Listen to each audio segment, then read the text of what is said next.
अस्सलाम वालेकुम बच्चों, तो कैसे हैं? आज हम पढ़ने जा रहे हैं। लेक्चर नंबर हमारा रहेगा कौन सा 6 और यूनिट नंबर 14 ऑप्टिक्स है। तो कोशिश करेंगे जल्दी जल्दी इस चैप्टर को खत्म कर दिया जाए आप लोगों के लिए। तो शुरुआत हम करते हैं लेंसेज की, यानी थिन लेंसेज क्या होती है। बेसिकली लेंसेज का टॉपिक प्रीवियस बुक में हुआ करता था, वहां पे थोड़ा दूसरे लेंसेज भी होते थे। यहाँ बस एक ही तरह का लेंस दिया हुआ है, तो हम उन्हीं को डिस्कस करने जाएंगे। वो कौन से लेंस है जी? थिन लेंसेज के अंदर ही हमारे पास उनकी टाइप्स भी दी हुई है। थिन लेंसेज बेसिकली हम कहेंगे लेंस किसे कहते हैं। लेंस किसे किसे कहते हैं? जैसे कि ग्लासेस में पड़ते हैं लेंसेज, ठीक है। जो चश्मे हैं उनमें लगते हैं लेंसेज। तो लेंस बेसिकली एक पीस ऑफ रिफ्रैक्टिंग मीडियम होता है। पीस ऑफ रिफ्रैक्टिंग मीडियम यानी किसी रिफ्रैक्टिव मीडियम का एक हिस्सा होता है। सर रिफ्रैक्टिव मीडियम क्या होता है? रिफ्रैक्टिंग मीडियम एक ऐसा मीडियम होगा जो लाइट को रिफ्रैक्ट करवाए। रिफ्रैक्ट मतलब उसका रास्ता चेंज करवाए। रिफ्लेक्ट करने का मतलब है बाउंस बैक करके लाइट को वापस भेज देना। जो बच्चे पहले लेक्चर्स देख चुके हैं उनको अंदाजा होगा कि रिफ्रैक्शन और रिफ्लेक्शन में क्या फर्क है। तो मैंने कहा रिफ्रैक्टिंग मीडियम मान के चले, ये पानी है, पानी इज द रिफ्रैक्टिंग मीडियम। इसके अलावा गिलास, गिलास भी रिफ्रैक्टिव मीडियम हो सकता है। शीशा, तो इसका मतलब लाइट जैसे आएगी तो इस लाइट को बेंड होना होगा थोड़ा, तो इसी को कहते हैं रिफ्रैक्टिंग, रिफ्रैक्शन बोलते हैं। तो रिफ्रैक्शन कहाँ पे होता है? रिफ्रैक्टिंग मीडियम में होता है। वो गिलास हो सकता है, आपके पास वाटर हो सकता है। तो बेसिकली ग्लासेस जो है, वो लेंसेज जो है वो ग्लास की बनी होती है। तो ग्लास की बनी होती है तो ग्लास एक रिफ्रैक्टिंग मीडियम है कि नहीं है? हाँ सर है।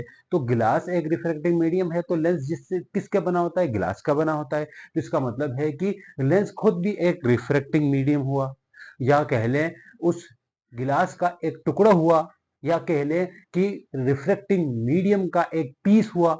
हाँ, तो हम कह सकते हैं लेंस इज पीस ऑफ क्या? Lens is a piece of, piece मतलब यहां पे टुकड़ा, ठीक है। पीस ऑफ रिफ्रैक्टिंग मीडियम क्या है जी? Piece of refracting medium. Refracting medium का एक हिस्सा है, ठीक है, जो कि बाउंडेड होता है दो सरफेसेस से। यानी कि बाउंडेड किससे होता है? दो सरफेसेस से घेरा होता है।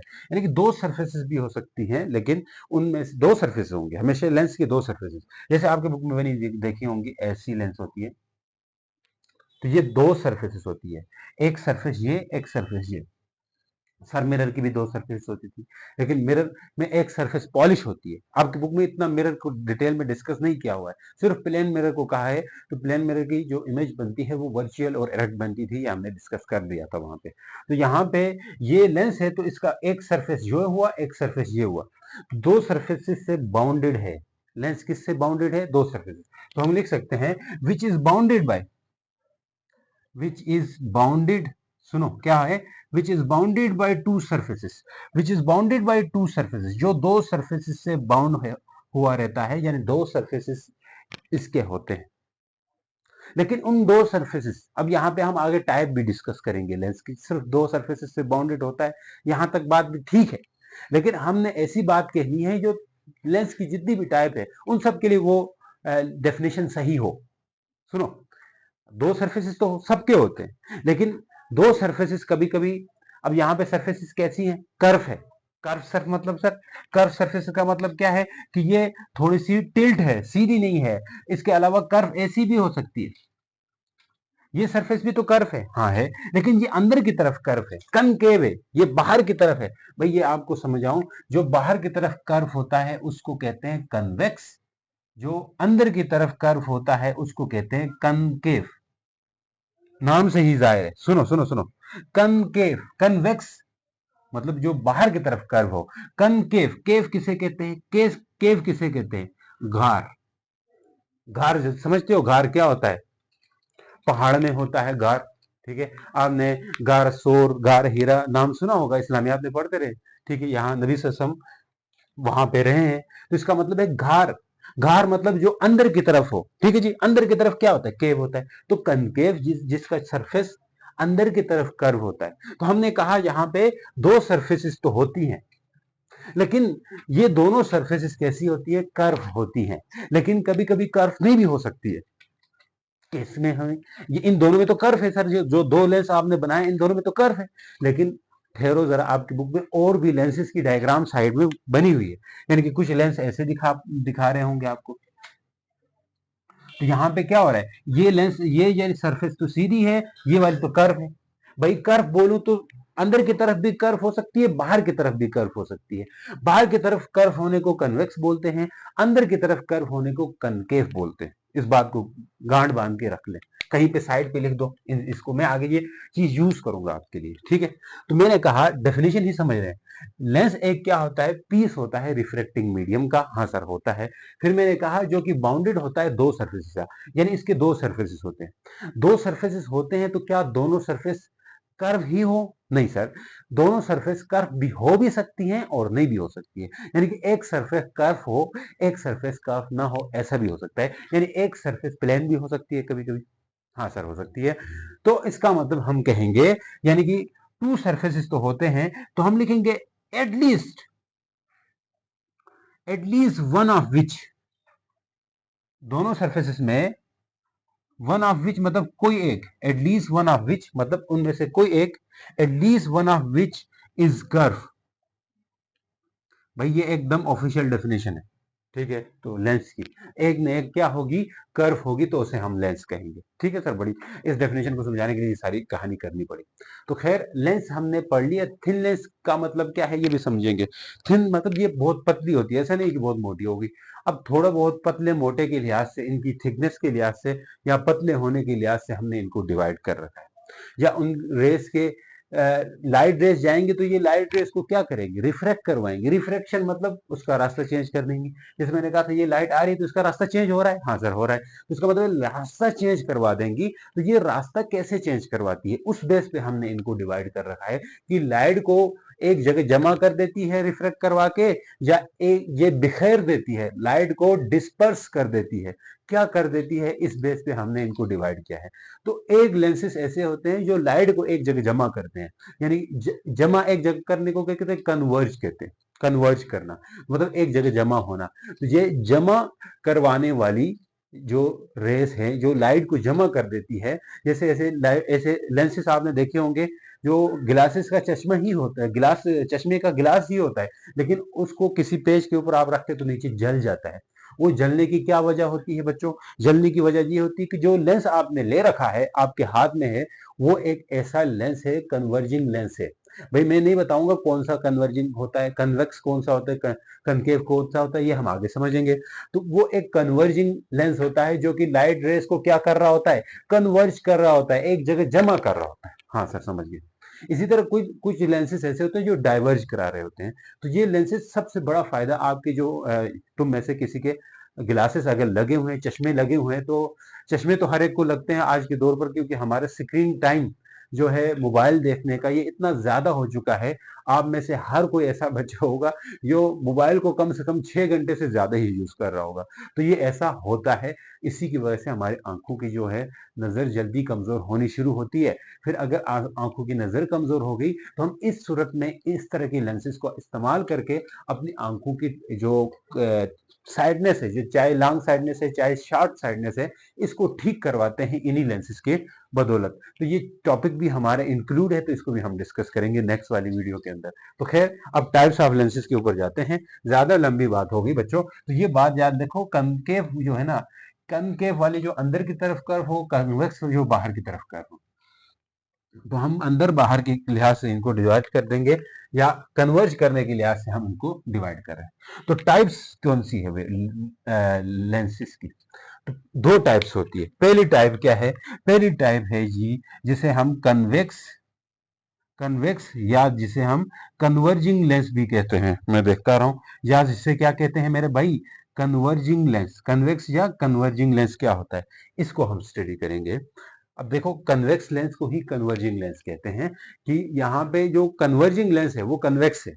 यानी कि कन्वेक्स में कहूं, अगर कन्वर्जिंग लेंस कन्वेक्स है, इसका मतलब है कन्वेक्स लेंस लाइट को एक जगह जमा कर रहा है, एक जगह लेकर के आ रहा है। जो आपने बचपन में खेला होगा, ऐसा खेल कीजिए, दादी का चश्मा टूट गया तो चलो चेक करते हैं इसको धूप के नीचे, तो ये पत्ते जो कागज को जला पाता है या नहीं पाता, तो आप चेक कर देते हो, अगर जलता है तो आपकी जो दादी का जो चश्मा है वो एक कन्वेक्स लेंस है, ठीक है जी। ठीक, अगर नहीं जला लेता है तो इसका मतलब वो कनकेव है।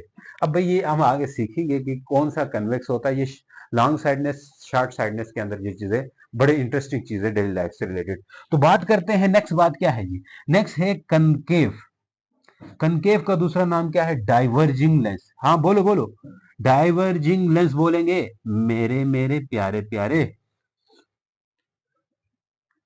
देखो बच्चों, अब इन्हीं टाइप्स को हम वन बाय वन डिस्कस करेंगे। सबसे पहले मैं कन्वेक्स को डिस्कस करूंगा और कन्वेक्स की भी टाइप्स है, फिर कनकेव को डिस्कस करूंगा, कनकेव की भी टाइप्स है।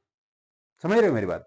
अब मैंने एक बात बोली थी, कन्वेक्स जो बाहर की तरफ कर्व हो, कनकेव जो अंदर की तरफ कर्व हो। कर्व दोनों होते हैं, दोनों की सरफेसेस कर्व होती है। कभी कभी इनकी एक सरफेस कर्व होकर के एक कर्व नहीं भी हो सकती है, यानी ए वन ऑफ विच में बी कर्व, मतलब एक लाजमी कर्व होगी। ठीक है, हमेशा दोनों साइडें कर्व हो ऐसा भी नहीं हो सकता, लेकिन कभी कभी एक साइड हमेशा कर्व होगी, ये बात डन है। दोनों साइड कर्व हो ये बात हमेशा सही नहीं है, लेकिन उनमें से एक साइड लाजमी कर्व हो ये बात सही है। इसलिए मैंने बोला at least one of which is curve, तो ये बात इसलिए लिखी थी। तो अब पहले बात करते हैं मेरे भाई, हम बात करने जा रहे हैं कन्वेक्स। कन्वेक्स या जिसे हम क्या कहते हैं, कन्वर्जिंग लेंस। कन्वर्जिंग लेंस अभी तक समझ आ रही है? बोलो, कन्वेक्स या कन्वर्जिंग लेंस क्या होता है, इसको हम डिस्कस करते हैं। सबसे पहले ऐसा लेंस होता है जो सेंटर से मोटा होता है और साइडों से पतला होता है। हाँ, ये क्या बात हुई? ये देख लो देख लो देख लो देख लो, देखा जो तुमको तो प्यार आया, बेहद और बेशुमार आया। देखो बच्चों, यहाँ पे ये लेंस साइड से पतला है कि नहीं? हाँ, एकदम नोकीला है। इसको अगर किसी के उसमें किसी को चोट पड़ेगी तो इससे चोट पड़ सकती है। तो खैर, अब ये एक्चुअल में ऐसा नहीं होता, तो थोड़ा पतला इस तरह के लेंस में आपको रियल लाइफ में दिखा देता, अभी नहीं है मेरे पास। तो ये साइड से क्या होता है, अब बुक के हिसाब से पढ़ लेते हैं, ठीक है? किसी टाइम आपको दिखा दूंगा। ये साइड से क्या रहता है, पतला रहता है, और दरमियान से मोटा है, तो इसको हम लिख सकते हैं it is a lens which is thicker from centre and thinner from edges. ऐसा लेंस होता है कि क्या होता है, थिकर फ्रॉम। अब भाई और चीजें सीखेंगे, इससे रिलेटेड टर्म सीखेंगे, कहाँ पे पोल, कहाँ पे इसका फोकस होता है, ये चीजें आगे आएंगी, ठीक है? तो हम लिख सकते हैं इट इज क्या होता है जी, it is thicker, thicker from centre, thicker from center and thinner from edges, and thinner from edges मतलब पतला होता है edges से। कहां से? कोनों से ये पतला होता है, edges से। edges को कहते हैं किनारों से, हैं? अब ये इसकी एक खास खासियत है भाई। ये लाइन क्या होती है, क्यों बनाई, ये मैं आगे समझाऊंगा। तो इस लेंस को कन्वर्जिंग इसलिए कहा जाता है, कोई भी सीधी पैरेलल लाइट आती है, इसको ये कन्वर्ज कर देता है। इसको ये क्या कर देता है, कन्वर्ज कर देता है। इस जगह पे जमा करेंगे जहां पे आपका कागज होगा, इस जगह पे कागज जल रहा होगा। अगर इसको उल्टा के ऊपर से नीचे रख दोगे तो इस जगह पे कागज जल रहा होगा, उधर जिसका इधर फोकस होता है, तो फिर फोकस पे कन्वर्ज करा देता है, जमा करवा देता है। जितनी भी लाइट रेज भेजोगे उनको हमेशा इधर ही जमा कर देगा। हाँ सर, तो इसलिए हम कह सकते हैं ये कन्वर्जिंग लेंस है। ये कैसा है, इट इज कन्वर्जिंग लेंस। बोलो बोलो, भूल भलैया, इट इज कन्वर्जिंग लेंस। ये एक कैसा लेंस है, कन्वर्जिंग लेंस है। अब इसकी टाइप्स है, टाइप्स इसकी डिस्कस करेंगे, ठीक है? सबसे पहली टाइप्स आती है डबल कन्वेक्स या बाई कन्वेक्स। सबसे पहले देखो, जो कन्वेक्स लफ्ज आएगा जो बाहर से कर्व होगा, कनकेव होगा जो अंदर से कर्व होगा, तो हम लिख सकते हैं बाई कन्वेक्स। इसका दूसरा नाम है डबल कन्वेक्स। भाई नाम डबल कन्वेक्स है तो इसका मतलब है दोनों साइडें curve, both sides are curve. ये डबल कन्वेक्स इसी को कहते हैं जो ऊपर मैंने बनाया है, ठीक है? Both sides are curve. अब यहां पे ये लिख देंगे बोथ साइड्स आर कर्व। अगर थोड़ा मसाले वाली बातें करनी है तो बोलो it is type of convex lens whose both sides are curve. ऐसी वैसी कर देना। ये इस तरह इसकी डायग्राम ये ऊपर बनी हुई, तो मैं नीचे नहीं बनाता हूँ, टाइम को बचा लेता हूँ। दोनों साइड कर्व है कि नहीं है, इसलिए इसी को जो आपकी किताब में भी है ये इसी को हम पढ़ेंगे। बाकी लेंस में जस्ट यहाँ पे इनकी टाइप्स को डिस्कस करेंगे, लेकिन पढ़ना नहीं है इसको। हम इसके अंदर डायग्राम क्या होगी, इसमें लाइट रेस कैसे कैसे जाएंगी, कि यहाँ पे इमेज बनेगी, ये चीज हम नहीं पढ़ेंगे यहाँ पे। जस्ट हम यहाँ पे इसकी क्या चीज पढ़ने वाले हैं, इसकी टाइप्स पढ़ने वाले हैं, होती किस तरह की है। नेक्स्ट बात करते हैं जी प्लेनो कन्वेक्स। क्या है प्लेनो कन्वेक्स, नाम से ही जाहिर है प्लेनो कन्वेक्स मतलब एक साइड प्लेन हो, एक साइड कर्व हो, अंदर की तरफ कर्व हो, मतलब प्लेनो कन्वेक्स मतलब इस तरह हो, एक साइड बाहर की तरफ कर्व को कहते हैं ना। कन्वेक्स मतलब अंदर की तरफ नहीं होती है और बाहर की तरफ कर्व होती है। प्लेनो कन्वेक्स ये है प्लेनो कन्वेक्स। तो हम लिख सकेंगे one side is plane and other is convex. One side plano convex है तो one side is plane, one side is plane and other is convex, और दूसरी क्या होगी अदर कन्वेक्स होगी। इसी को हम क्या कहेंगे प्लेनो कन्वेक्स। और जो तीसरी तरह की है मेरे भाई वो होती है कनकेवो कन्वेक्स। क्या है कन कनकेवो कनकेवो कनकेवो कन्वेक्स है, मतलब एक साइड अंदर की तरफ कर्व हो, एक साइड बाहर की तरफ कर्व हो। ऐसी कैसे लेंस होता है, एक साइड अंदर की तरफ कर्व, एक साइड बाहर की तरफ। देखो ये है, ये अंदर की तरफ कर्व है और ये बाहर से कर्व है, तो इसको कहेंगे कनकेवो कन्वेक्स। ठीक है, one side is concave and other is convex. तो हम कह सकते हैं वन साइड इज कनकेव, एक साइड क्या है कनकेव है, और अदर दूसरी साइड क्या है अदर इज कन्वेक्स, और दूसरी साइड क्या है मेरे भाई दूसरी क्या होगी कन्वेक्स होगी। एक साइड कनकेव होगी, एक साइड कन्वेक्स होगी। समझ आ रही है कुछ कुछ, एक साइड कनकेव एक साइड कन्वेक्स। तो आगे चलते हैं, आगे चलते हैं तो चल तू मेरे साथ में, दे दे साथिया हाँ तुम्हें हाथ ले। जब क्यों गाना गा रहे हैं सर, नहीं नहीं ऐसे बस आप लोगों को दिल बहलाऊं, क्योंकि पूरा लेक्चर देखते देखते बीच में बोर ना हो जाओ आप लोग। तो मैं बात कर रहा हूँ इसी में से दूसरा लें, या ये आपके पास मान ले इसको बड़ा नंबर वन कह दे। अब दूसरी टाइप है इसकी, वो है डाइवर्जिंग वाली। कनकेव एंड डाइवर्जिंग लेंस क्या होती है, कनकेव एंड डाइवर्जिंग, कनकेव या फिर इसे डाइवर्जिंग। भाई ये आपके सिलेबस में है ही नहीं, सिरे से नहीं, इसको इसका सिर्फ बाई कन्वेक्स है। ठीक है, इतना आसान कर दिया आपके लिए। तो ये लेंस होती है सेंटर से थिन होती है, सेंटर से पतला, साइडों से मोटा, दिखाई भी दे रहा है साइडों से मोटा है और सेंटर से पतला है। तो it is thinner from centre and thicker from edges.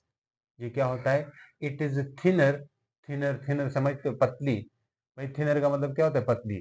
Thinner from, thinner from centre and thicker from edges, और ये थिकर होगी कहां से एजेस से, मतलब किनारों से, एजेस से ये थिकर होगा। अब इसमें एक और बात आ जाती है, ये हमने कर दिए। अब इसकी भी टाइप्स आती है। पहली टाइप है जी भाई बाई कनकेव, बाई कनकेव या डबल कनकेव बोल सकते हो, बाई कनकेव या डबल कनकेव। अब बाई कनकेव या डबल कनकेव क्या होगी, जिसकी बोथ साइड आर कनकेव।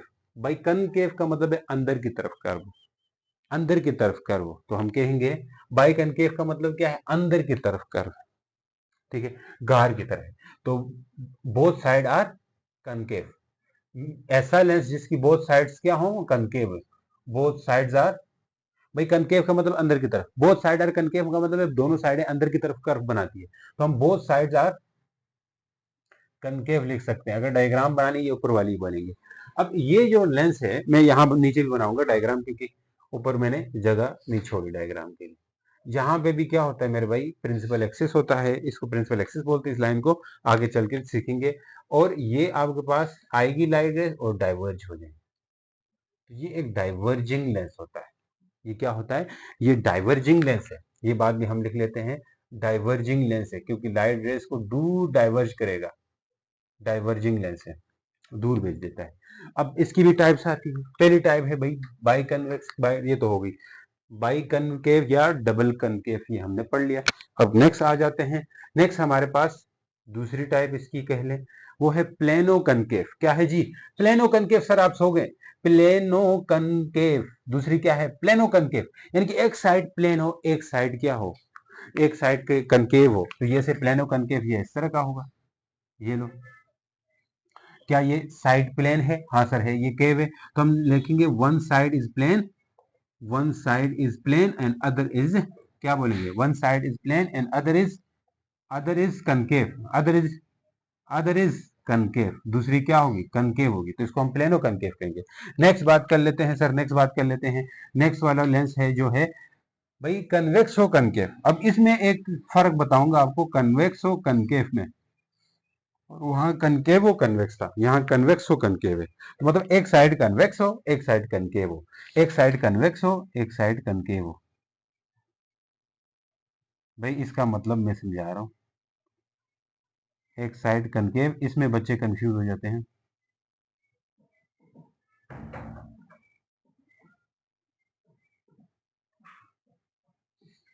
दोनों के नाम भी एक साइड एक जैसे, तो ये क्या है, one side is convex and other is concave, and other is concave. ये तो उस तरह का हुआ जिस तरह ये कनकेव वो कन्वेक्स था। देखो, जब कन्वेक्स की जो टाइप है वो कनकेवो कन्वेक्स है, कनकेव की जो टाइप है वो कन्वेक्सो कनकेव है। फिर से सुना, पहला फर्क यहां से देख लो, कन्वेक्स की जो टाइप है वो कनकेवो कन्वेक्स है। कन्वेक्स की टाइप है तो कन्वेक्स का नाम पहले नहीं आएगा, कनकेव का नाम आएगा, क्योंकि ये उसको इज्जत दे रहा है कि वो मेहमान है भाई मेरे, टाइप्स में आ रहा है, ठीक है। अब ये ऐसे सोचो, तो ये कन्वेक्स की जो टाइप है वो क्या है, कनकेवो कन्वेक्स है। इसी तरह जो कनकेव की जो टाइप्स है वो कन्वेक्सो कनकेव है। ये है, जब आप कन्वेक्स की जो टाइप बताओगे, दोनों का नाम मिक्स है, यहाँ पे दोनों का नाम मिक्स है, ठीक है, दोनों का नाम मिला के फिर क्या हो रहा है, वेव का नाम डिसाइड हो रहा है, ठीक है। जैसे खैबर पख्तूनख्वा है, ठीक है, पंजाब है तो पता पंजाब कर देते हो ना, उसमें पांच दरिया और आब पानी है, इस तरह, तो पंज आब दो मिला के दोनों के लफ्ज आ गए तो बन गया। इस तरह खैबर पख्तूनख्वा, खैबर भी वो है आपके पास, एक दर्रा है, एक पास है रोड का, ठीक है। पख्तूनख्वा मतलब पठान आ गए, तो दोनों मिलके उस जगह का नाम डिसाइड हो गया। तो यहाँ पे कनकेव कन्वेक्स है, तो मतलब थोड़ी सी जो खासियतें होंगी वो कनकेव की भी होंगी, और थोड़ी सी खासियतें किसकी होंगी, कन्वेक्स की भी होंगी। तो मतलब ये कन्वेक्स का जब होगा तो कनकेव कन्वेक्स आएगा, जब कनकेव का होगा तो कन्वेक्सो कनकेव आएगा। सरनाम तो याद हो गए, लेकिन काम बता दे, जो कन्वेक्सो कनकेव होगा उसमें इसकी जब डेफिनेशन लिखने लगोगे तो पहले बोलोगे नाम किसका था, कनकेव का, तो one side is concave and other is convex. इसकी जब डेफिनेशन कन्वेक्स कनकेव कनकेव वाले की जो नाम है उसका नाम क्या था, कन्वेक्सो कनकेव, तो बोलोगे वन साइड कन्वेक्स और अदर इज कनकेव, डेफिनेशन भी याद होगी। भाई इसका नाम पहले तो कन्वेक्स साइड पहला बोल देंगे, बाद में कनकेव बोलेंगे। अब डायग्राम में फर्क कैसे करना है, भाई ये बस इसकी खासियत क्या है, ये किसका है, कन्वेक्स का है ना, तो कन्वेक्स साइड से थिन होता है कि नहीं होता है, हाँ होता है सर, तो ये हमने कहा था थिनर फ्रॉम एजेस है, तो इसका देखो साइड से थिन है, इसकी साइड्स क्या है, थिन है कि नहीं है, हाँ सर है।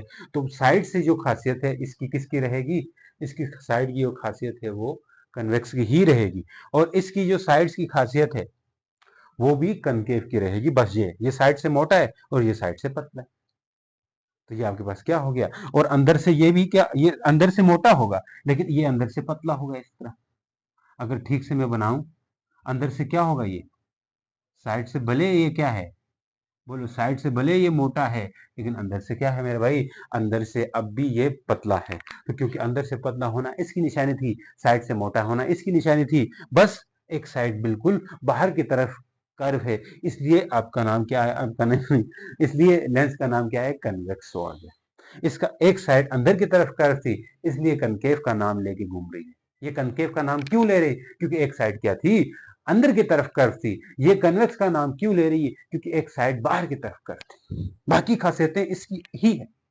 जैसे इसकी बाकी खासियतें साइडों से मोटा होना इसकी खासियत, और दरमियान से पतला होना इसकी खासियत है, वो तो हो रहा है, इधर आ जाओ, ये साइड से पतला होना इसकी खासियत है और दरमियान से मोटा होना इसकी खासियत है, तो ये हो रहा है। हाँ सर, समझिए समझिए, मजा आ गया। अब आगे चलते हैं, कुछ टर्म्स इससे रिलेटेड डिस्कस करेंगे। चलिए बच्चों, अब पढ़ते हैं terms related to lens. Lens related terms क्या है, जो लेंस बनता है ना वो किसी स्फीयर से बनता है, जिस तरह मिरर बनता था वो भी स्फीयर से बनता था, तो लेंस किसी स्फीयर से। अब ये कोई सर्कल है, मान के चले दो सर्कल है, मैं इनको ऐसे ऐसे मिला देता हूँ तो ये लेंस बनता है।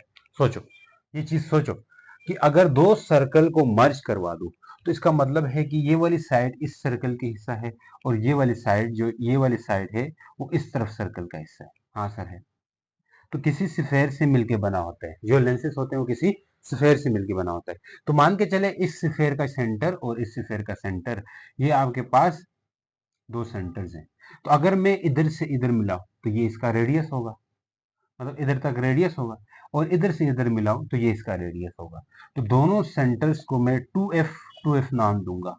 अब ये लेंस बन चुका है, हम ये तो नहीं शामिल करते, ये वाली बाउंड्री शामिल नहीं करते, हम सिर्फ अंदर इसको लेंस कह देते हैं। ठीक है सर, कह देते हैं, हाँ कह देते हैं, इस तरह बना देते हैं। ठीक है, तो बनाने के बाद हम क्या करते हैं कि एक लाइन ज्वाइन कर देते हैं, दोनों के सेंटर से पास करें, यानी कि सेंटर से और लेंस के दरमियान से पास करें। ये एक इमेजनरी लाइन होती है, हकीकत में नहीं होती, इमेजनरी लाइन होती है। हम स्टडी करने के लिए, इमेज फॉर्मेशन देखने के लिए हम ये पढ़ते हैं। तो यहाँ पे लेंस का सेंटर होगा, उस चीज को हम यहाँ पे भी मान सकते हैं, ये लेंस का सेंटर है, जिसे पी कहा जाता है। तो इसे देसी देसी जबान बोल रहा हूँ, इसे हम फिजिक्स में क्या बोलते हैं, ऑप्टिकल सेंटर। तो अगर मैं सबसे पहले बात करूं ऑप्टिकल सेंटर क्या होता है, तो ऑप्टिकल सेंटर अभी के लिए पढ़ेंगे, लेकिन आगे, अभी के लिए बता दूंगा, लेकिन आगे बस मैं ऑप्टिकल सेंटर ही बोलता जाऊंगा, तो आप समझ जाना कि मैं लेंस की सेंटर की बात कर रहा हूं।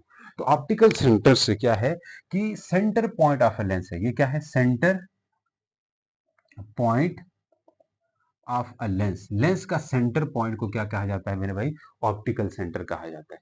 फिर मैंने कहा ये आपके पास एक लाइन है जो दोनों स्फेयर से, स्फेयर के सेंटर से पास कर रही है, या सेंटर से पास भी कर सकती है, लो ऐसे जा भी सकती है। तो ये एक इमेजनरी लाइन है which passes through the centre of a lens, centre of a sphere, या सेंटर ऑफ अ लेंस कह सकते हैं, या ऑप्टिकल सेंटर से पास कर रही हो, ये भी कह सकते हैं। ऑप्टिकल सेंटर से भी तो पास कर रही है, हाँ सर कह रही। तो इसका मतलब है सर, इसको क्या नाम देंगे, प्रिंसिपल एक्सिस। एक इमेजनरी लाइन होती है जो कि पास कर रही होती है लेंस के सेंटर से, और साथ साथ स्फेयर के सेंटर से भी, उस स्फेयर के सेंटर से जिस स्फेयर से ये लेंस बना हुआ है। तो हम लेंस बना हुआ ये बात हम नहीं करते हैं, सेंटर की बात नहीं करते क्योंकि बुक में नहीं की हुई, तो हम सीधा सीधा लिख देते हैं एन इमेजनरी लाइन। ये क्या होती है जी, इमेजनरी लाइन होती है, एक इमेजनरी लाइन, ख्याली लाइन। इमेजनरी का मतलब ख्याली लाइन, जैसा ख्याली पुलाव होता है? आप लोगों को तो ख्याली पुलाव, आप ख्याली बिरयानी समझे। ठीक है, पुराने जमाने में पुलाव होता था, आज के दौर में पुलाव कम हो गया, तो ख्याली बिरयानी। तो ये ख्याली लाइन है, तो क्या कह सकते हैं, an imaginary line that passes through centre of lens, या थ्रू ऑप्टिकल सेंटर भी लिख सकते हैं, सेंटर ऑफ लेंस। भाई ऑप्टिकल सेंटर लिखें तो क्या होगा, कुछ नहीं लिख सकते। अब आ जाओ आगे चलते हैं। अब नेक्स्ट पॉइंट क्या है कि हमारे पास नेक्स्ट पॉइंट बड़ा इंपॉर्टेंट है।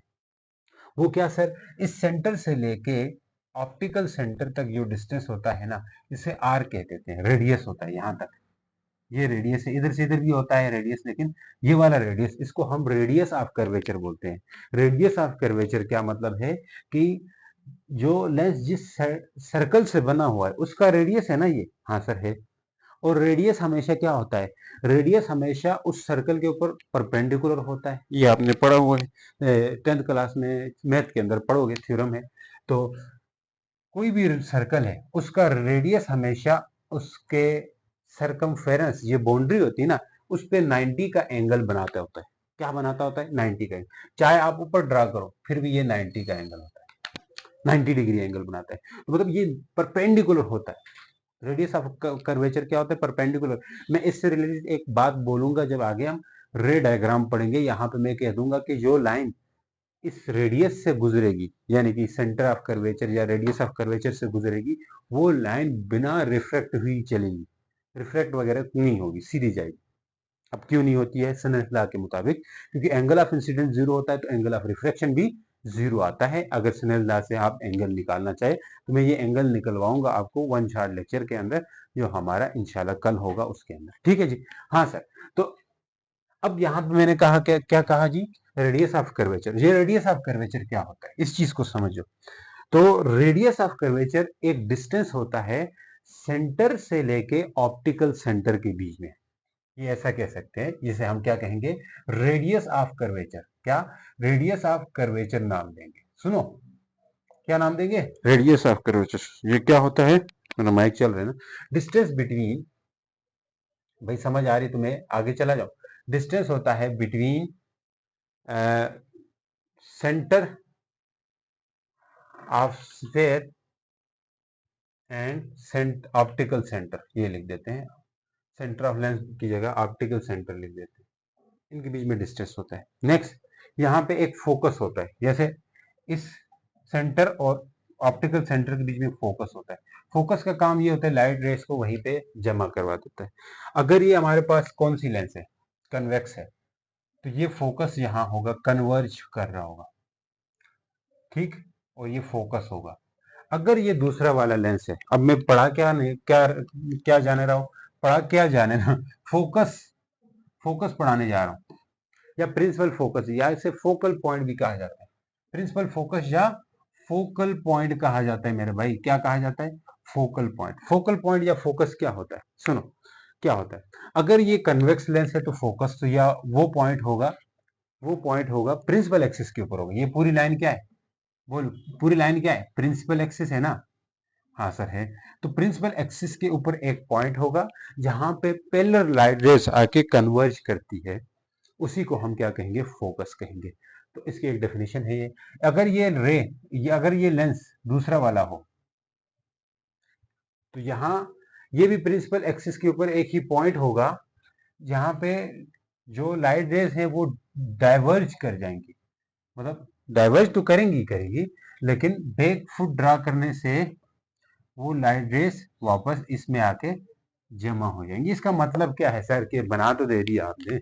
इसका मतलब ये है कि जो लाइट रे यहाँ पे हो डाइवर्ज रही होती है, डाइवर्ज ही हो रही होती है, लेकिन जब आप यहाँ से आंख लगा के देखोगे तो आपको लगेगा कि ये लाइट जो है ना कहीं इधर इस लेंस के अंदर से आ रहा है, मतलब लेंस के फोकस में से आ रहा है, ऐसा लगेगा। या जहां आंख लगा के बैठ के देखोगे तो ऐसा लगेगा ये लेंस सीधी नहीं आई है, कहीं फोकस से आई है, उस लेंस के अंदर से आ रही है, ऐसा लगेगा।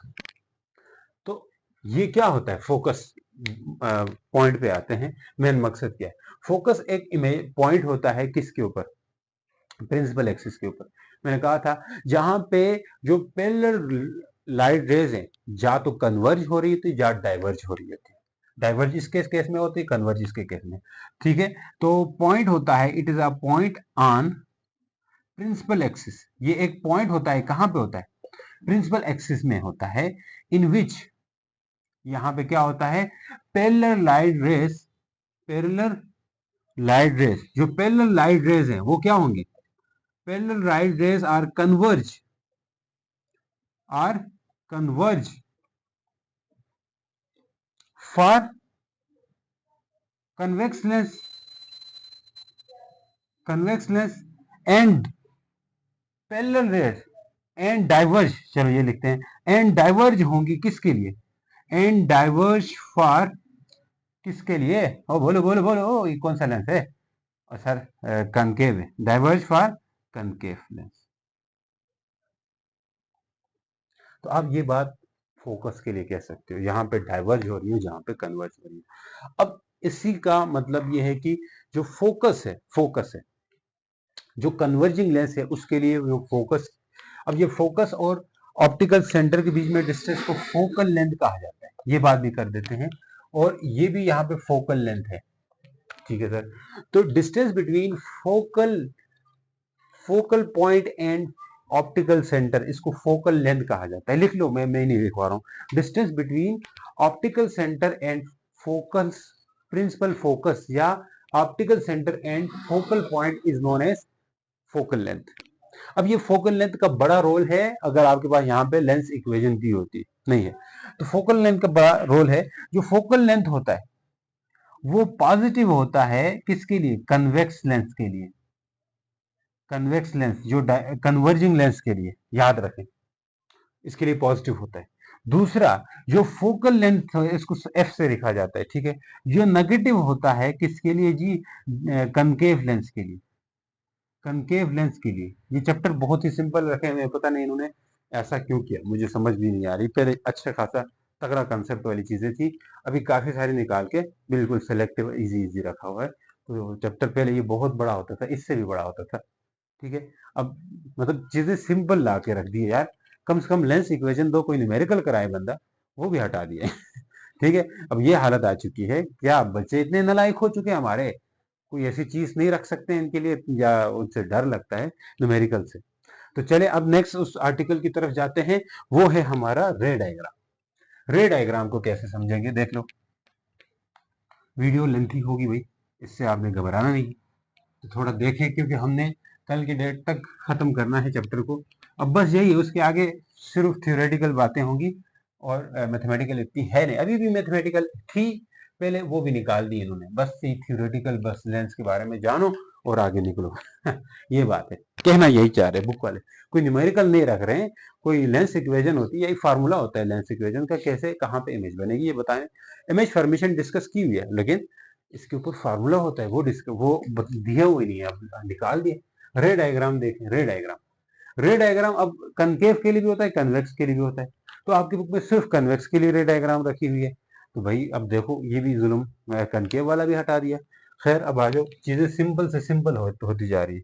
तो फॉर कनकेव में यहाँ पे किसके लिए रे डायग्राम ड्रा करवा रहा हूँ, कन्वेक्स के लिए। तो कन्वेक्स ज्यादा इस्तेमाल होता है इस चीज, ठीक है, कन्वेक्स लेंस के लिए हम रे डायग्राम देखेंगे। तो बड़ी सिंपल है, कन्वेक्स लेंस ऐसा होता है, अब यहाँ पे डबल कन्वेक्स लेंस ही इस्तेमाल होगा हमेशा। इसका फोकस यहाँ पे होगा, फिर ये फोकस, दो फोकस होते हैं भाई, क्योंकि दो स्फेयर से बनता था, ये पीछे देखा थे, हाँ, तो इसका मतलब ये 2f होता है, इधर फिर 2f होता है। ठीक, सेंटर को एफ सी भी कहते हैं, लेकिन 2f कहना सही रहता है। अब ये क्या होगा कि जो रे डायग्राम है वो ये कहती है, अगर यो लाइट रे सीधी आएगी, वो हमेशा कहां से गुजरेगी, फोकस से जाएगी।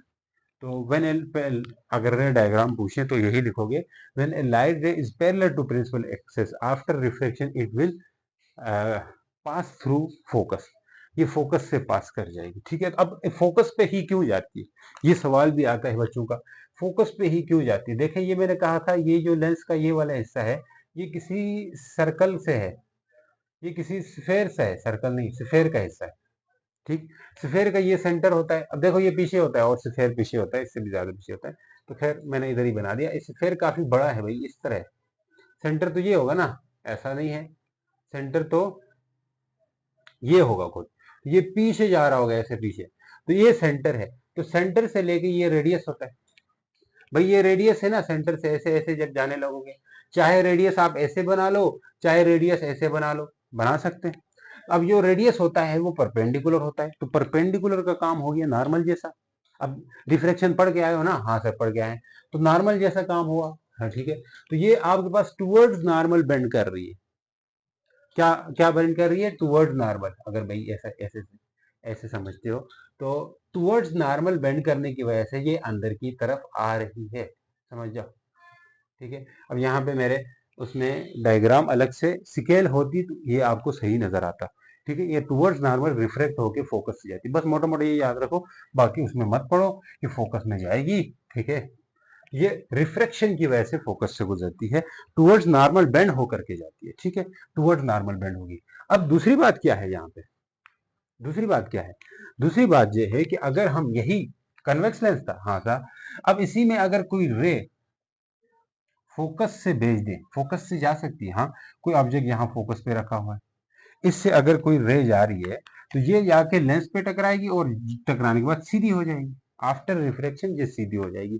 अब यहाँ पे फिर वही रीजन है कि भाई टूवर्ड्स नॉर्मल बेंड होने की वजह से ये सीधी जाती है, यहाँ से समझोगे।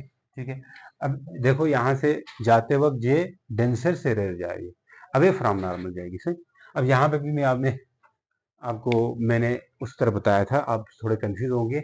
यहाँ पे देख लो, मैंने कहा था क्या कि ये टूवर्ड्स नॉर्मल बेंड कहाँ पे होगी, अंदर जाके टूवर्ड्स हो रही है, लेकिन बाहर जाके अवे फ्रॉम नॉर्मल हो रही है। इसके लिए आपको इसका एक एक अंक अंक देखना होगा, अंक अंक देखना होगा। देखो लाइट रे सीधी गई, ये सीधी गई, अब यहाँ पे तो नॉर्मल होगा कुछ इस तरह, नॉर्मल से टूवर्ड्स नॉर्मल जाएगी, पहले इस तरह नॉर्मल होगा, देखो इसको समझने के लिए, वैसे समझना कि है नहीं है, आप सीधा बस याद कर लो। अगर थोड़ा फील लेना है तो तब उसके लिए मैं कह रहा हूँ, सीधी जा रही ना, हाँ सर सीधी जा रही है, तो ये टूवर्ड्स नॉर्मल हो जाएगी। अगर इसका मैं सर्कल बनाऊं तो ये बहुत बड़ा सर्कल बनेगा। खैर जो जैसा भी बनता है, तो ये वाला हिस्सा उस सर्कल का है कि नहीं है? हाँ सर है। तो इसका मतलब है इसका नॉर्मल जो है ना थोड़ा इस तरह होगा। तो देखिए ये थोड़ा नॉर्मल इस तरह होगा ना, ये नॉर्मल है, ये नजर आ रहा है जी। तो ये नॉर्मल की तरफ बेंड हो जाएगी, ऐसे ऐसे ऐसे ऐसे ऐसे, देखो टूवर्ड्स, थोड़ा सा थोड़ा नजर आ रहा होगा, टूवर्ड नॉर्मल बेंड होगी। अब यहाँ पे जाके अब ये वाला फोकस किसका है भाई? ये वाला हिस्सा किसका है बोलो? इस वाली साइड का है ना। अब बस डिटेल बतानी ही तो बताते जाओ सर। हाँ बताता जाता हूँ। अब ये वाला जो हिस्सा है ये इस तरफ वाले सर्कल का है, तो इस तरफ वाले सर्कल में तो नॉर्मल यूं होगा, यूं होगा, होता भी है। इस तरह नॉर्मल होगा, हाँ सर होगा। तो अब ये नॉर्मल की तरफ ऐसे थोड़ी ना जाएगी, ऐसे थोड़ी जाएगी, हाँ नहीं जाएगी सर। टूवर्ड्स होगा, फिर इसको फिर अवे जाना होगा, नॉर्मल से इस तरफ आना होगा, और इस तरफ करते करते यहाँ फोकस पे आ जाती है। भाई कुछ फील आया? पहले इस तरफ देखोगे तो उधर नॉर्मल बनाओगे, इस तरफ देखो तो इस तरफ नॉर्मल बनाओगे, इस तरह से कर लोगे, सही है। तो ये दो दफा पहले रेयर से डेंसर जाएगी, यहाँ रेयर था डेंसर जाएगी, फिर डेंसर से रेयर जाएगी। तो दोनों कंसेप्ट लग रहे हैं। आपको ये चीज बताई थी मैंने कि जब डेंसर से रेयर जाती है तो अवे फ्रॉम नॉर्मल, जब रेयर से डेंसर जाती है टूवर्ड्स नॉर्मल होती है। तो इस तरह रे डायग्राम यहाँ पे भी है। अब यही चीज अब इसके लिए बना लो, क्यों सीधी हो रही है ये वजह भी आपको पता लग जाएगा। नियरली सीधी हो रही है यहाँ पे भी इस तरह। अब इसको हम इन शॉर्ट ऐसे करके ऐसे भेज देते हैं। अब कहानी अंदर की करनी है तो उसको जूम आउट करके सही बनाना पड़ेगा। दो डायग्राम है। अब तीसरी तरह की जो रे डायग्राम है, बस तीन ही है, ज्यादा नहीं है, टेंशन मत लो। तीसरी तरह की जो रे डायग्राम है वो ये है कि अगर कोई लाइट रे ऑप्टिकल सेंटर से पास करेगी तो ये रिफ्लेक्ट ही नहीं होगी, सीधी चली जाएगी। अब इसकी क्या वजह थोड़ी बहुत होती है, जिसे हम लिटरल पाथ लेंथ बोलते हैं, तो उसको हम निगलेक्ट करते हैं, बस बोलते हैं सीधी ही जा रही है। अब इसकी भी अगर इस तरह जूम आउट करके बना ले तो पता चल जाएगा क्यों ऐसा हो रहा है और सीधी जा रही है। ठीक, ठीक है सर। तो इसका मतलब है कि ये रे डायग्राम हमारे पास थी, लेकिन अब इमेज फॉर्मेशन देखनी है, आपकी बुक में दी हुई है, इस पे हमने बात करनी है कि इमेज फॉर्मेशन जो कि कन्वेक्स लेंस के अंदर क्या होती है, कैसे इमेज फॉर्मेशन होगी, इस चीज को हम देखते हैं। कैसे कैसे इमेज बनेगी, इमेज फॉर्मेशन मतलब सीधा सीधा ये मतलब है कि कैसे कैसे इमेज बनेगी, उसको क्या कहते हैं? Image formation. चलो यार मैं पानी पी लेता हूँ थोड़ा सा, तब तक आप लोग वो करो। देखें बच्चों, इमेज फॉर्मेशन कहाँ पे, इन कौन सा लेंस है ये? बोलो बोलो बोलो। Convex lens. Convex lens. अब कनकेव की भी इमेज फॉर्मेशन होती है, लेकिन इन्होंने निगलेक्ट कर दिया आपके लिए आसानी है। तो इसमें पहले हम केस करेंगे, या ए पार्ट मान ले, इसके केस वन इसको कह लेते हैं। चलो केस वन, पहले केस में हम यू करेंगे, यहाँ पे कन्वेक्स लेंस होगा हमारे पास, हाँ सर। और इसका क्या रहता है, एक प्रिंसिपल एक्सिस है ये। अब ये बताओ कैसे है, तो ये पीछे हम टर्म्स रिलेटेड टू पढ़ के आए। ठीक, ये प्रिंसिपल एक्सिस है। तो यहाँ पे हमारा कहीं फोकस होगा, और ये इसका सेंटर होगा, जैसे टू एफ लिखते हैं, और इस तरफ भी फोकस होता है आपको पता है, और इस तरफ टू एफ होगा, हाँ सर होगा। अब क्या है कि अगर हम इन्फिनिटी पे, इन्फिनिटी मतलब बहुत दूर ऑब्जेक्ट रखा हुआ हो, तो हम ऑब्जेक्ट को इन्फिनिटी पे रखते हैं। पहले पहले केस क्या है, ऑब्जेक्ट एट इन्फिनिटी। भाई इसकी एक एक चीज में थियोरेटिकल नहीं, कुछ और हिसाब से लिखाऊंगा, आपके लिए बहुत आसानी रहेगी। ऑब्जेक्ट को इन्फिनिटी पे रखा है तो सीधी रेस आती है। अगर ऑब्जेक्ट इन्फिनिटी पे है, इन्फिनिटी को ऐसे लिखते हैं, ठीक है, इन्फिनिटी मैथ में लिखते हैं भाई, ये इन्फिनिटी पे है, इन्फिनिटी पे है तो लाइट रेस सीधी आएंगी। हाँ, कैसी आएंगी, अब क्यों आती है ये भी बताता हूँ मैं आपको। लाइट रेस सीधी आएंगी, हाँ सर आएंगी। फिर ये रिफ्लेक्ट होके कहाँ पे जमा हो रही होंगी, फोकस पे जमा हो रही होंगी। कहाँ पे हो रही होंगी, फोकस पे। अब कोई बोलेगा सर क्यों सीधी रह जाती है, इन्फिनिटी पे होने से। इन्फिनिटी का मतलब ये नहीं कि किसी ऐसी जगह जिसका हमें पता ना हो। अब जैसे इन्फिनिटी का मतलब ये है कि अगर छोटी सी चीज है, उसके लिए वो इन्फिनिटी होगी अगर उसको किसी बड़े मैदान में छोड़ दें। मान ले एक वो है छोटा सा आपके पास काकरोच है, या कह लिए चुंटी है, उसको किसी ग्राउंड में छोड़ दिया आपने, ग्राउंड में छोड़ दिया, तो वो ग्राउंड उसके लिए इन्फिनिटी है, वो शाम लग जाएगी उस ग्राउंड में चक्कर लगाने के लिए, एक दिन लग जाएगा। तो मतलब वो उसके लिए क्या है, इन्फिनिटी है ना, वो क्या है, इन्फिनिटी है। तो इसका मतलब ये है कि अगर लेंस है तो लेंस तो बहुत छोटा होता है, बहुत छोटा, मतलब ये जो चश्मे में पड़ता है वो कितना सा होता है, बहुत छोटा होता है। तो अगर मैं यहाँ पे लेंस रखा हूँ, ऑब्जेक्ट यहाँ पे है, अब ये देखिए, ये ऑब्जेक्ट को हम ऐसे तीर से बनाते हैं, अच्छा ये ऑब्जेक्ट है, एरो से बनाते हैं ऑब्जेक्ट यहाँ पे। तो हमेशा होता क्या है, ऑब्जेक्ट से लाइट रेस जाएंगी इधर, अब ऑब्जेक्ट से बहुत ज्यादा लाइट रेस जाती है। अब ये हम आगे पढ़ेंगे, स्पेक्ट्रल लाइन, ये आगे एक जबरदस्त चीज यहाँ पे ऐड की है इन्होंने, कि कैसे हमें आंखों में इमेज नजर आती है, ये इससे अगले वीडियो में हम डिस्कस करेंगे। तो अगर असल में होता ये है कि लाइट रे आके इसके ऊपर पड़ती है, हाँ पड़ती है, तो ये कुछ लाइट ये ऑब्जॉर्ब कर देता है ऑब्जेक्ट। अब ये भाई ये एरो है सर, ये तो ऑब्जेक्ट नहीं है, हाँ एरो है, लेकिन फिजिक्स में ये कोई बॉटल है, ये कोई चीज है, बंदा है, जो भी है उसको बस ऑब्जेक्ट कहेंगे, उस एरो से लिखेंगे, यहाँ पे इसको एरो से लिखेंगे, रिप्रेजेंट करेंगे। अब असल में लाइट रे आके इसके ऊपर पड़ती है, तो कुछ लाइट ऑब्जॉर्व कर लेता है, ये कुछ रिफ्लेक्ट कर देता है, और जो जितनी भी रिफ्लेक्ट रे करता है वो हर डायरेक्शन में करता है, ऐसा नहीं सिर्फ इस तरफ करेगा, जहां हमने लेंस रखा है उस तरफ नहीं करता, आगे भी करेगा, पीछे भी करेगा, ऊपर भी करेगा, नीचे भी करेगा। हमें इधर इधर का ताल्लुक नहीं, हमें लेंस का साथ ताल्लुक है, क्योंकि हमें लेंस के अंदर इमेज देखनी है, ठीक। तो हमें जो लाइट रेस जाएंगी वो कुछ इधर भी जाएंगी, इधर भी जाएंगी, उधर भी जाएंगी, आगे भी जाएंगी, इधर भी जाएंगी। तो मेरे भाई ये लाइट रेस जो आगे जा रही है वही पहुंच पाएंगी, जो बाकी टेढ़ी जा रही है वो लेंस तक पहुंच ही नहीं पाएंगी। तो वो लाइट रेस जाएंगी लेंस तक जो सीधी हो, क्योंकि लेंस में इमेज तभी बनेगी जो लाइट रेस सीधी जा रही हो, निकलती तो इससे बेतहाशा लाइट रेस निकलती है। तो जो लाइट रेस जा रही होंगी सीधी, वही लेंस तक पहुंच रही होंगी, और वही लेंस तक जाके वही रिफ्लेक्ट हो रही होंगी, वही एक जगह रिफ्लेक्ट कन्वर्ज हो रही होंगी। तो इसीलिए जो ऑब्जेक्ट अब ये इंफिनिटी पे है, बज़ाहिर ये इंफिनिटी पे थोड़ी ना है, दूर है, लेंस के मुकाबले में बहुत दूर है, और लेंस छोटा सा होता है, क्योंकि दूसरी जो टेढ़ी टेढ़ी लाइट रेज होती है वो टेढ़ी भी जाती है उस ऑब्जेक्ट से, लेकिन टेढ़ी का सवाल ही नहीं पैदा होता है कि वो लेंस तक पहुंच पाए। तो सिर्फ और सिर्फ पैरेलल लाइट रेस पहुंचती है। इसलिए हम जब ऑब्जेक्ट को इंफिनिटी पे रखा होता है, मतलब हम इंफिनिटी मतलब ये है कि ये जो 2f है इससे बहुत पीछे रखा होता है, भाई इसका फोकस कहाँ होगा, यहाँ होगा, 2f यहाँ पे होगा, काफी पीछे है ना ये, हाँ है। तो उधर से सिर्फ वही लाइट रेस आएंगी जो सिर्फ और सिर्फ पैरेलल हो। तो इसलिए हम सिर्फ पैरेलल रेस को ही कंसीडर करते हैं, दूसरे रेस को हम कंसीडर नहीं कर रहे होते हैं। वाह रे सर वाह, सही है, आगे चले। तू हौसला है, तू ही इबादत, चलो जी। इसीलिए हम जब ऑब्जेक्ट इंफिनिटी पे रखा होता है तो हम पैरेलल लाइट रेस को ही कंसीडर करते हैं। तो ये ऑब्जेक्ट आके इंफिनिटी पे था, और यहाँ पे छोटी सी इमेज बनेगी, बहुत छोटी सी। तो अगर मैं पूछूं यहाँ पे ऑब्जेक्ट के बारे में बताओ, ऑब्जेक्ट के बारे में, तो आप बोलोगे सर ऑब्जेक्ट क्या है, एट इंफिनिटी है। एट कहाँ पे है, ये चीजें आपने लिखनी है, जैसे मैं लिख रहा हूँ इस तरह इंफिनिटी। अगर मैं पूछूं इमेज कहाँ पे है, आप बोलेंगे सर इमेज जो है वो एट फोकस है, फोकस, फोकस पे। फिर मैं बोलूं नेचर क्या है, इमेज, इमेज किस तरह की बनी है, आप बोलेंगे सर इमेज तो सीधी बनी है। भाई सीधी का मतलब है कि ये एरो अगर ऐसी है तो इसको सीधी बोलेंगे, अगर नीचे की तरफ है तो इन्वर्टेड बोलेंगे। इस सीधी को इरेक्ट बोलते हैं फिजिक्स में, या अपराइट भी बोला जाता है, या इसको अपराइट भी नोट कर लो, सीधी का मतलब ये। अब सीधी, ये सीधी को हम फिजिक्स में इरेक्ट या अपराइट बोलते हैं।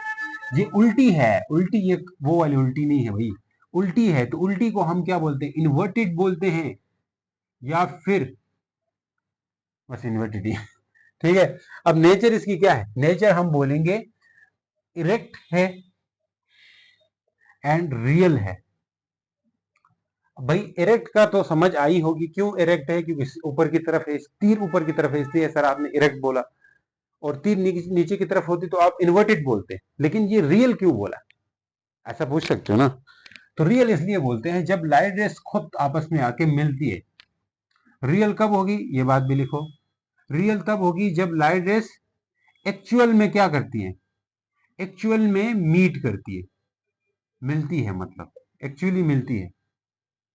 जब लाइट रेस इमेजनरी भी हो सकती है, या इमेजनरी का दूसरा नाम क्या है सर, इमेजनरी का दूसरा नाम है वर्चुअल। वर्चुअल। तो जब लाइट रेस एक्चुअल में मीट ना करे तो वो वर्चुअल होती है। अब मीट कब नहीं करती है मैं यहाँ बता दूंगा आगे। जैसे कनकेव के केस में नहीं करती, लेकिन कन्वेक्स के इसके अंदर भी कहीं कहीं जगहों पे नहीं कर रही होती है एक्चुअल में, तो वहां पे हम इसको वर्चुअल बोल देंगे। वहां मैं बोलूंगा वर्चुअल, क्यों बोला, क्योंकि लाइट सच में नहीं मिल रही थी। ठीक है, लाइट सच में मिलेगी तो हम वर्चुअल बोलेंगे, सच में मिलेंगे तो रियल बोलेंगे, सच में नहीं मिलेंगे तो वर्चुअल बोल देंगे, या इसे इमेजनरी बोल देंगे। अब इसकी मैग्निफिकेशन भी देखते हैं। भाई मैग्निफिकेशन का आगे टॉपिक अलग से है, वहां डिस्कस करें या यहाँ पे करें? भाई यहाँ साथ में करते हैं, वहां भी करेंगे। अब इसकी मैग्निफिकेशन डिमनिश है, हाईली डिमनिश, छोटी इमेज है। ठीक है, इसलिए इसकी मैग्निफिकेशन को क्या बोला जाता है, हाईली, हाईली रिकमेंडेड बोलते हैं ना, इसी तरह हाईली डिमनिश। हाईली डिमनिश तब होती है जब बहुत छोटी इमेज हो, बहुत छोटी, मतलब इमेज ऑब्जेक्ट की हाइट के मुकाबले में इमेज जो बनी है वो बहुत छोटी बनी है, तो इसलिए इसको हाईली डिमिनिश बोला जाता है। ये केस वन हम डिस्कस कर चुके हैं अभी तक। अब अगर डिस्कस करना चाहें तो केस टू डिस्कस करें सर। तो केस टू क्या होगा मेरे भाई, केस टू बड़ा इंटरेस्टिंग है। केस टू हम ऑब्जेक्ट जो है ना 2f के पीछे रख देंगे, जिसको बोलते हैं ऑब्जेक्ट बियॉन्ड 2f। हाँ, ऑब्जेक्ट बियॉन्ड 2f यानी 2f के पीछे ऑब्जेक्ट रखा हुआ है। फिर देखते हैं क्या होता है। बियॉन्ड 2f मतलब 2f के पीछे ऑब्जेक्ट को रखा हुआ है। अब यहां पे इसी तरह हमारे पास क्या है, बोलो, ये लेंस है। हाँ सर है। अगर ये लेंस है तो मैं कह सकता हूं कि इस लेंस का प्रिंसिपल एक्सिस फोकस सब कुछ होगा। हाँ सर होगा। यहाँ पे इसका क्या होगा, फोकस, और यहाँ पे इसका सेंटर होगा। अब मैंने बोला है बियॉन्ड 2f, इसका मतलब है 2f से पीछे। पीछे देखो, पीछे 2f से पीछे यहाँ पे मैंने लाया। अब इन्फिनिटी से थोड़ा आगे लेके आए, आहिस्ता आहिस्ता आगे करते करते इसको आगे लेके जाएंगे। इस तरह याद करने का तरीका भी है, अगर इस तरह याद करते। तो बियॉन्ड 2f पड़ा हुआ है ऑब्जेक्ट, तो मैं यहाँ से लाइट रे सीधी जाएगी, एक सीधी जाके ये रिफ्लेक्ट होगी इधर से। हाँ सर होगी, थोड़ा आगे लेके जाए, ठीक हो गया।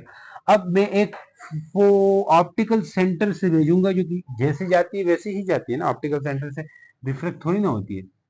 तो भाई मेरे याद कहाँ पे मिली, कहाँ पे मिली है, पहले कहाँ पे मिली थी, फोकस पे मिली थी। अब कहाँ पे मिली है, फोकस से थोड़ी सी आगे मिली है, यानी कि f और 2f के बीच में मिली है।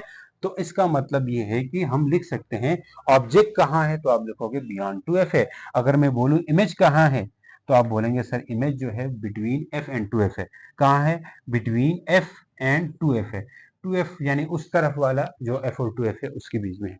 या बाज लोग इसको f प्राइम और 2f प्राइम बोलते हैं, तो आप भी बोल सकते हो f प्राइम और 2f प्राइम के बीच में। इस तरफ वाले को f और 2f बोल दोगे, उस तरफ वाले को f प्राइम और 2f प्राइम बोल दोगे। केस नहीं। अब इमेज की नेचर बताओ, नेचर, तो आप बोलेंगे सर रेस असल में मिली है, चेक करो। हाँ सर असल में मिली है, तो इसका मतलब असल में मिली है तो रियल बोल देंगे। और क्या ये उल्टी है, हाँ सर उल्टी है, और इन्वर्टेड बोलेंगे, रियल एंड इन्वर्टेड। अब भाई एग्जाम में पूछ सकते हैं कब ऑब्जेक्ट बिटवीन f और 2f बनती है। और अगर ऑब्जेक्ट को हम अब वो ऐसा पूछ सकते हैं, क्वेश्चन पूछ सकते हैं, इसके लिए तैयार रहो। मैं केसेस को बोरिंग समझ के छोड़ नहीं देना, ये केसेस बहुत इंपॉर्टेंट है मेरे भाई। इसलिए इंपॉर्टेंट है कि हर केस से एक सवाल पूछ सकते हैं आपसे, बना के पूछ सकते हैं, खुद से बना के पूछ सकते हैं, बेशक एक्सरसाइज में नहीं है, और पूछे भी गए हैं ये प्रीवियस ईयर्स के अंदर। इसलिए मैं यहाँ पे थोड़ा स्लो चल रहा हूँ, आपको समझाते हुए चल रहा हूँ। ठीक, तो क्या है इसमें, क्या बात है, क्या बात बताना चाह रहे हैं सर, कि अगर वो पूछे when object is beyond 2f, then where will be image form and what will be the nature of image, and draw ray diagram. This is the ray diagram and this is the image, कहां पे बनेगी वो उसका answer, and this is the nature of image कि कैसी बनेगी, ये discuss करो। बस आप फिर सर पकड़ के बैठ जाएंगे क्या बात की है। तो आपको ये चीजें याद हो कि ऑब्जेक्ट यहाँ रखे हैं, फिर यहाँ रख रहे हैं, फिर इमेज यहाँ पे बन रही है, और इमेज नेचर ऐसी बन रही है, रियल बन रही है, वर्चुअल बन रही है, इमेजनरी बन रही है, जो बन रही है वो बता दो यार। सही है सर। नेक्स्ट केस बताएं, नेक्स्ट केस। आपके शुक्र करें दूसरे वाले केसेस नहीं डालें, डालते तो फिर तुम्हारे लिए मुश्किल होता। अभी बोल रहे हैं सर यही एक काफी है, आप कह रहे थे इन्होंने निकाल दीजिए कि बस एक ही काफी है, तो एक ही कर लो। नेक्स्ट केस कर लेते हैं, आज केस नंबर 3 कर लेते हैं। केस नंबर 2 तो हो गए, केस 3 क्या है, अब ऑब्जेक्ट को थोड़ा और आगे खिसका दो, यानी कि 8 2f पे ला जाओ। अच्छा, मैं यहाँ पे मैग्निफिकेशन बताना भूल गया, मैग्निफिकेशन बताना। चलो मैग्निफिकेशन क्या होगी बोलो, आप खुद ही बोलो यार, मुझे कुछ खाली खाली लग रहा था। मैग्निफिकेशन इसकी है जी सेम ना, स्मॉलर है, रिड्यूस इमेज बनी है ना, स्मॉल इमेज बनी है, image is reduce, image is reduce. अब एक आपको एक आसान तरीके बताऊं, मैग्निफिकेशन का वैसे असल ये बात नहीं है जिस तरह मैं बता रहा हूँ। मैग्निफिकेशन की असल बात ये है, आप ऐसे भी बता सकते हो, मसला नहीं है, क्योंकि बुक के अंदर ऐसे बता दिया हुआ है, लेकिन आप एक और स्टाइलिश तरीके से, एक अच्छे तरीके से आप मैग्निफिकेशन बता सकते हो। मैग्निफिकेशन बेसिकली होता है height of image divide by height of object. H I का मतलब है height of image, H O का मतलब है हाइट ऑफ ऑब्जेक्ट। ये आगे लीनियर मैग्निफिकेशन का अगला टॉपिक है, उसमें ये बात दी हुई है।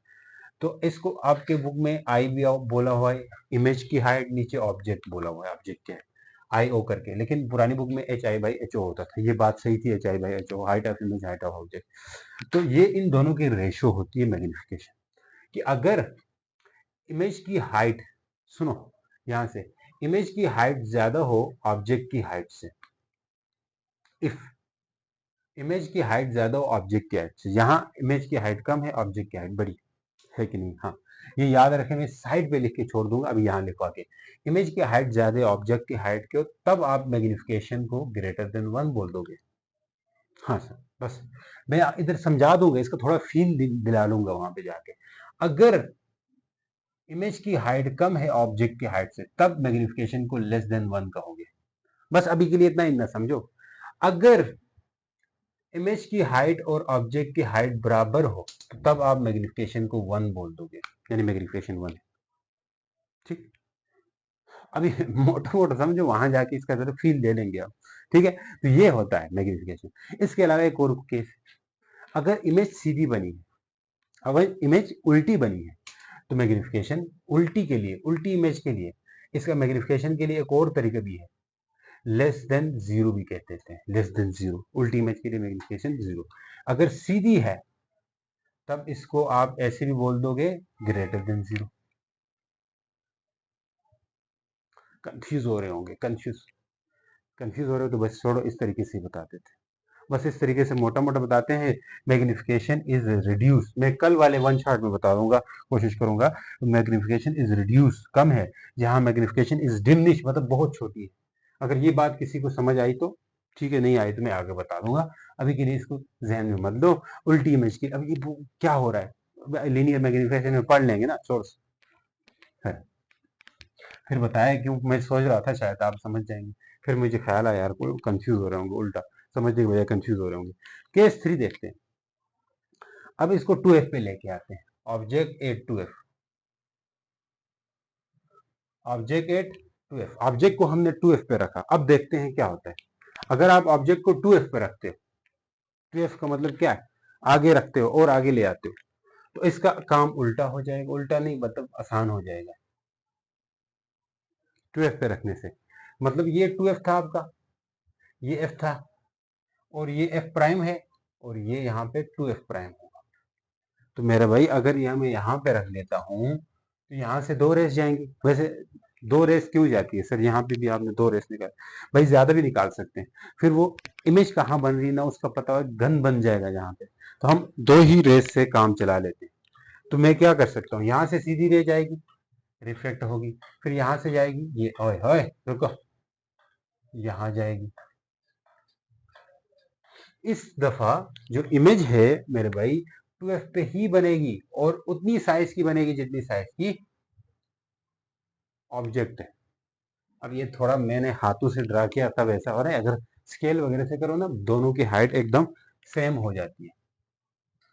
ठीक, अभी आप मान के चले इसे, तो ऑब्जेक्ट कहाँ पे 2F है, इमेज कहाँ पे, इमेज कहाँ पे आपसे पूछे तो वो बोलोगे वो भी 2F पे है, 2F प्राइम पे है।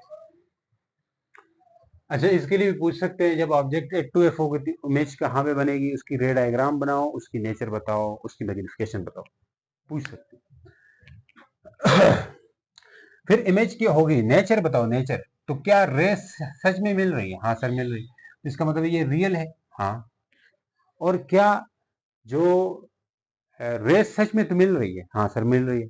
और क्या सीधी है इमेज, नहीं सर उल्टी है, रियल एंड इन्वर्टेड बोल दो। रियल एंड इन्वर्टेड बोल दोगे।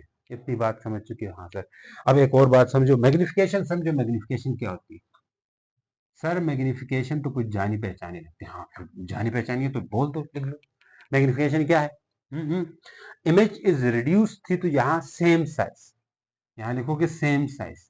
भाई अभी किसी को समझ आई थी, मैंने कहा था जब इमेज और ऑब्जेक्ट की हाइट सेम हो तो उस वक्त मैग्निफिकेशन को 1 लिखते हैं। जब इमेज की हाइट बड़ी हो तो मैग्निफिकेशन को ग्रेटर देन 1 लिखते हैं। जब मैग्निफिकेशन की इमेज की हाइट छोटी हो ऑब्जेक्ट से तब लेस देन 1 लिखते हैं। अगर जिनको समझ आ रही है वो लिख दो, नहीं आ रही तो छोड़ दो, बस सेम साइज की मैग्निफिकेशन हो रही है। केस 3 के बाद केस 4। सुन रहा है ना तू, रो रही है। कौन रो रही? यहां हम बिटवीन एफ और 2f के बीच में रखते हैं। Between F and 2f, F और 2f के बीच में, दरमियान में रखते हैं। अब ऐसे रखने से क्या होगी? ऑब्जेक्ट कहां पे? Between F and 2। अब बना तो दें सर, ये लो बना दिया। अब ये इसकी क्या होगी? प्रिंसिपल एक्सिस होगी। यहाँ पे अगर f है तो यहाँ पे क्या होगा? 2f होगा। यहाँ पे अगर f प्राइम है तो यहाँ पे क्या होगा? 2f प्राइम होगा। हाँ सर होगा। तो मैंने कहाँ पे रखने की बात कर रहा हूँ? 2f और f के बीच में बात कर रहा हूँ, यहाँ पे रखने की बात हो रही है ना। तो ये ऑब्जेक्ट है, आंसर है। तो इससे 2 रेस निकाल लेंगे, एक सीधी भेज देंगे, फोकस से पास करा लेंगे। हाँ सर। तो एक हम इधर से भेज देंगे और इधर पास करवा देंगे। तो मेरे भाई यहाँ पे ये पीछे इधर इमेज बनेगी, वो काफी बड़ी बनती हुई दिखाई पड़ रही होगी। तो मैं कहूंगा ये जो रे गई थी और ये रे गई थी, इसकी ऑब्जेक्ट कहाँ पे है ये बताओ। आप बोलेंगे sir between F and 2। Image कहाँ पे है ये बताओ। आप कहेंगे बियॉन्ड। बियॉन्ड का मतलब पीछे होता है, पीछे। Beyond 2f prime, 2f prime के पीछे इमेज बनी है। अगर मैं नेचर की बात करूं, भाई सब केसेस याद होनी चाहिए आपको। नेचर की बात करूं तो आप बोलेंगे सर रियल है, क्या सच में मिली है? हाँ। और इन्वर्टेड होगी। सर क्या कभी वर्चुअल इमेज भी होगी? अभी तक रियल रियल चल रहा है, हाँ होगी। तो वर्चुअल कब होगी? वो केस सबसे इंपॉर्टेंट है और वही केस पूछा भी जाता है। आगे आएगा। मैग्निफिकेशन ले लेते हैं। मैग्निफिकेशन क्या होगी? मैग्निफिकेशन होगी मेरे दोस्त हाईली एम्पलीफाई, हाई लार्जर, बस लार्जर लिखो। अगर दूसरी तरह लिखना चाहते हो m इज ग्रेटर देन 1 लिखेंगे, क्योंकि मैंने बोला था जब इमेज की हाइट बढ़ जाए ऑब्जेक्ट से, कि ऑब्जेक्ट इतना सा इमेज बड़ी बनी है, इसका मतलब है मैग्निफिकेशन को ग्रेटर देन 1 लिख सकते हैं। समझ गए? अब बताओ यहाँ से ये चीजें समझ आ रही है तो? हाँ सर समझ तो आ गई। अब अगर अगला केस देखे, 4 हो गए ना, 5वां 6वां 7वां 8वां 9वां, नहीं सर 9 केस तो नहीं हो सकते। हाँ नहीं है, ये तो काफी सर थका दिया इस टॉपिक ने, घंटे पूरा होने वाला है। तो बच्चों बस हिम्मत करनी है। अच्छा आपने देखो कल का वन शॉट लंबा ही हो जाएगा फिर, मुझे लगता है ऐसी सिचुएशन अगर चल रही है तो। है 1 घंटे 2 मिनट हो गए। अब चलो नेक्स्ट, केस नंबर 4 के बाद केस नंबर 5। बस ये केसेस करते हैं, फिर अगली वीडियो में मैं अलग बना दूंगा, क्योंकि अगर ज्यादा लेंथी होगी तो फिर आपके ऊपर बर्डन पड़ेगा। केस छोटी छोटी बनाओ तो आप भी खुश होकर देख लेते हो। क्या है बिटवीन, अच्छा इधर से आगे ले जाओ, एफ पे लेके जाते हैं। 8f ऑब्जेक्ट कहाँ पे है? 8f। भाई बास बुक्स ये डायग्राम एफ जो फोकस पे रखती है ये देती है, बात नहीं देती है। तो पिछली वाली बुक में नहीं दिया हुआ था, इन्होंने दिया हुआ है। तो खैर जिसने दिया हुआ है तो हम पढ़ लेंगे, नहीं दिया हुआ तो नहीं पढ़ना। 2f, F prime, 2f prime, F पे रखा हुआ है ना, ये एफ है। अब यहां से सीधी रे रह जाएगी। हाँ सर जाएगी। ये कहां से जाएगी? फोकस से। अच्छा एक जाएगी पोल से। और ये दोनों रेस पैरेलल हैं। कैसी है जी? पैरेलल है। तो पैरेलल रेस कभी भी नहीं मिलती है, अगर मिलती है तो इन्फिनिटी मिलती है, हम ऐसा कह देते हैं। ठीक। अब यहाँ पे बुक में दिया हुआ है, बास बुक से बोलती है इमेज नहीं बनती, बास बोलती है बनती है। अब इसमें इख्तलाफ है। खैर आपकी बुक में कहा है बनती है, तो हम इमेज कहाँ बनती है पूछे तो इमेज बनती है एट इंफिनिटी। इंफिनिटी पे जाके मिलेंगे ये दोनों, क्योंकि जो पैरेलल रेस आ रही थी तो हम बोल रहे थे ऑब्जेक्ट इंफिनिटी पे रखा हुआ है, बोल रहे थे ना। तो इसका मतलब है कि अगर रेस पैरेलल है तो हो सकता है वो इंफिनिटी में मिल जाए और वहां पे कोई इमेज बना दे, क्योंकि इंफिनिटी पे रखे हुए ऑब्जेक्ट से जो रेज आती है वो भी हमेशा क्या होती है, इन्फिनिटी पे रखे हुए ऑब्जेक्ट से रेज आती है वो पैरेलल होती है। इसी तरह हो सकता है जो रेस इन्फिनिटी की तरफ पैरेलल होके जा रही है, ये रेस इन्फिनिटी की तरफ, ये इन्फिनिटी होगा ना आगे कहीं पे दूर है, तो इन्फिनिटी की तरफ जो रेस पैरेलल होके जा रही है, तो हो सकता है, मुमकिन है कि वो कहीं मिल जाए और वहां पे इमेज बना दे। इसलिए हम ये तमन्ना, ये उम्मीद रख के हम कह देते हैं कि इमेज इन्फिनिटी पे बन रही है। और ये इमेज की जो नेचर है वो भाई रियल होगी एंड हाईली इनलार्ज होगी। हाईली इनलार्ज, बहुत बहुत बड़ा होगी, बहुत बड़ी होगी। रियल हम ये मान के चलते हैं मिल रही, इसलिए रियल होगी। मैग्निफिकेशन रियल इन्वर्टेड होगी भाई, मैग्निफिकेशन हाईली इनलार्ज होगी, ये लिख दो आप। नेक्स्ट केस पे जाते हैं। नेक्स्ट केस क्या होगी, केस नंबर 5 के बाद केस नंबर 6 है। सुनो बस, एक ही केस बचा है, एक ही केस बचा है, ठीक है। तो क्या है, बिटवीन एफ एंड पी, यहाँ पोल होता है ना, तो हम बिटवीन एफ एंड पी, भाई सबसे इंपॉर्टेंट मुझे लगता है ये केस है, सबसे इंपॉर्टेंट। वो इसलिए क्योंकि यहाँ पे इमेज रियल नहीं बनती, वर्चुअल बनती है। तो ये पूछ सकते हैं कब वर्चुअल और इरेक्ट इमेज बनती है, ये पूछ सकते हैं। क्या पूछ सकते हैं, ये जी कन्वेक्स लेंस की जो इमेज है वो कब इरेक्ट होती है। तो इस केस में बाकी सब में इन्वर्टेड आ गई थी ना, वैसे यहाँ पे भी इन्वर्टेड है, इन्फिनिटी पे जाके मिलेंगे तो इन्वर्टेड ही होगी ना, उल्टी ही बनेगी, बहुत बड़ी बनेगी, जिस तरह यहाँ बड़ी बनी थी तो उससे भी बहुत बड़ी बनेगी। और मैग्निफिकेशन हाईली इनलार्ज हो गई थी। तो अब यहाँ पे हम रख रहे हैं, तो मेरे भाई तो देखो, खुद ही सोचो कि यहाँ पे लाइट रेस सीधी जाएगी और ये मिल रही, और ये डाइवर्ज हो रही है, पैरेलल नहीं है, ये दूर हो रही है। ऐसे ऐसे हो रही है ना, तो इससे दूर होती जाएंगी। तो दूर होती हुई रेस कभी भी इन्फिनिटी में नहीं मिलती है, तो हम कहते हैं कि यहाँ पीछे कहीं मिल रही होगी, यहाँ पे मिल रही होगी बियॉन्ड। ये इमेज है, ये इमेज है, ये इमेज वर्चुअल और क्या है, वर्चुअल और बोलो क्या है जी, ये आपके पास वर्चुअल और इरेक्ट है। इमेज की मैं बात करूं कहां पे है, तो मतलब सेम साइड ऑफ ऑब्जेक्ट, ये भी लिख सकते हैं, सेम साइड ऑफ ऑब्जेक्ट भी बोल सकते हैं, या बियॉन्ड ऑब्जेक्ट भी लिख सकते हैं। नेचर बताओ, नेचर तो नेचर सच में नहीं मिली ना, रेस हमने खुद मिलाई पीछे लेके जाके, इसलिए हम नेचर बोलेंगे, इसकी जो नेचर है वर्चुअल है और इरेक्ट है। अब मैंने कहा ये केस पूछा जा सकता है, कब वर्चुअल और इरेक्ट इमेज बनती है, in case of convex mirror. तो आप सोचेंगे कन्वेक्स मिरर में तो वर्चुअल बनती ही नहीं, तो इस केस में बनती है, इसको पक्का याद करना। मैग्निफिकेशन क्या है, magnification highly enlarge, enlarge magnification. समझ गए मेरे छोटे नन्हे मुन्ने बालको, वैसे बालक कहते हैं बच्चों में, बच्चों को, तो नन्हे मुन्ने बालको हो, बालको, ठीक है। तो मिलते हैं नेक्स्ट वाले लेक्चर के अंदर, तब तक के लिए गुड बाय, अल्लाह हाफिज। आगे डिस्कस करते तो लंबे चले जाते हैं लेक्चर।